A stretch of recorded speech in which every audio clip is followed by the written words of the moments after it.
여러분 혹시 이 정도는 알지 하면서 그걸로 충분하다고 생각해 본 적 없으세요?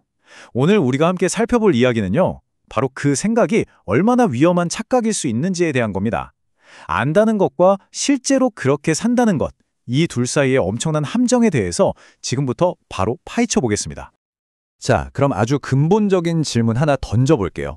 사람이 저지를 수 있는 죄 중에서 가장 위험한 죄는 과연 뭘까요? 아마 지금 머릿속에 몇 가지 답이 떠오르실 텐데요. 그쵸? 가장 먼저 살인 아닐까 하고 생각하실 수 있어요. 맞아요.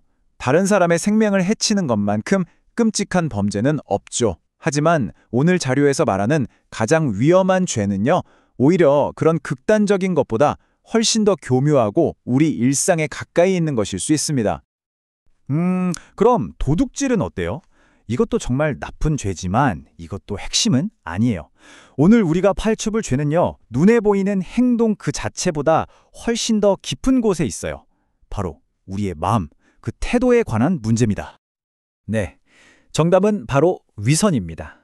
좀 더 정확하게 말하자면 자기는 그렇게 살지도 않으면서 다른 사람을 가르치려고 드는 태도, 이게 바로 가장 위험한 죄라는 거죠. 특히 그 가르치는 내용이 굉장히 중요하고 거룩한 지식일수록 말과 행동의 차이가 만들어내는 그 함정은 정말 치명적이게 됩니다. 자, 그럼 이 위선이라는 문제가 실제로 어떻게 드러나는지 한번 볼까요? 시간을 쭉 거슬러 올라가서 약 2000년 전의 한 집단을 예로 들어보겠습니다. 바로 고대 유대인들인데요. 이 사람들은요, 다른 건 몰라도 자신들이 가진 지식에 대한 자부심만큼은 정말 대단했습니다. 이 표를 보시면 그 모순이 한눈에 딱 들어오죠. 왼쪽으로 한번 보세요. 이 사람들은 율법을 받았고 신의 뜻을 안다고 자부하는 엄청난 특권을 가졌어요. 그런데 오른쪽을 볼까요? 실제 삶은 어땠을까요? 네, 아이러니하게도 자신들이 가르치던 바로 그 율법을 정면으로 어기고 있었던 거죠. 이게 바로 아는 것과 사는 것의 완벽한 분리입니다. 그런데 이게 과연 남의 이야기일까요? 바로 이 구절이 문제의 핵심을 정말 날카롭게 찌릅니다. 하나님이 한 분인 걸 믿는다고? 잘하는 일이다. 귀신들도 그렇게 믿고 떤다. 무슨 뜻이겠어요? 그냥 머리로 그게 사실이지 하고 아는 것만으로는 진정한 믿음이 될 수 없다는 아주 강력한 경고입니다. 심지어 악마조차도 신의 존재를 지식으로는 알고 두려워한다는 거예요. 결국 그냥 지적으로 동의하는 건 그 자체로는 아무 의미가 없을 수도 있다는 거죠. 자, 바로 이 지점에서 가르치는 자의 위험한 착각이라는 핵심 개념이 등장합니다. 이건 단순히 2000년 전 종교인들만의 옛날 이야기가 절대 아니에요. 오늘날에도 지식을 다루는 위치에 있는 사람이라면, 그러니까 선생님, 교수님, 부모님, 선배, 누구든지 빠질 수 있는 아주 교묘한 심리적 덫과 같습니다. 이게 무슨 말이냐면요. 어떤 진리를 내가 잘 알고 있고 또 남에게 설명까지 할 수 있으니까 마치 나 자신이 그 진리대로 살고 있다고 스스로 착각하게 되는 거예요. 예를 들면 이런 거죠. 건강의 중요성에 대해 막힘없이 강연하는 의사가 있다고 쳐요. 근데 정작 본인은 운동도 안 하고 맨날 인스턴트 음식만 먹는 거예요. 말하는 행위 자체가 실천해야 한다는 의무감을 슬쩍 대체해버리는 거죠. 정말 위험하죠?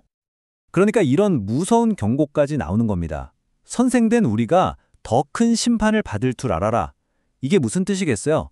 가르치는 위치, 그러니까 남들보다 더 많이 안다고 하는 위치에 있는 사람은요, 훨씬 더 엄격한 기준에 적용을 받게 된다는 거예요.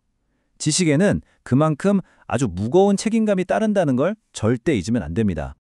그리고 이 가르치는 자의 착각은요, 여기서 그치지 않고 종종 아주 위험한 신학적 오해로까지 이어지곤 합니다.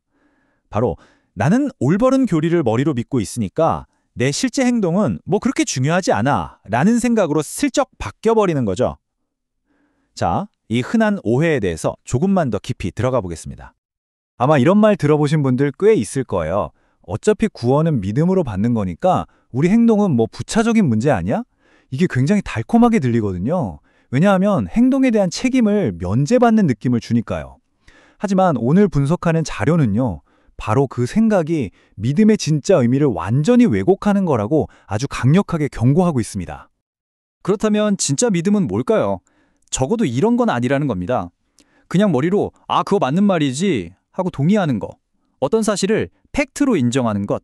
그리고 결국 나를 조금도 변화시키지 못하는 그런 믿음. 이건 진짜 믿음이 아니라는 거죠. 아까 봤잖아요. 그 정도의 믿음은 귀신들도 가지고 있다니까요. 진짜 믿음은요, 우리 삶 전체를 뒤흔들고 움직이는 아주 강력한 엔진 같은 겁니다.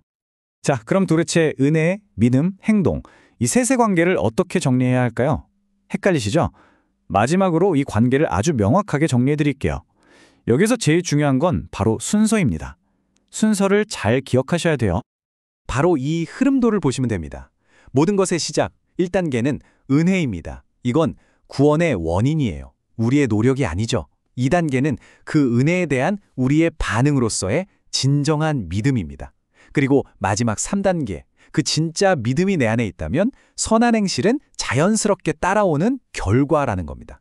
원인, 반응, 결과. 이 순서는 절대로 바뀌면 안 돼요. 바로 이겁니다. 오늘의 핵심 결론이에요.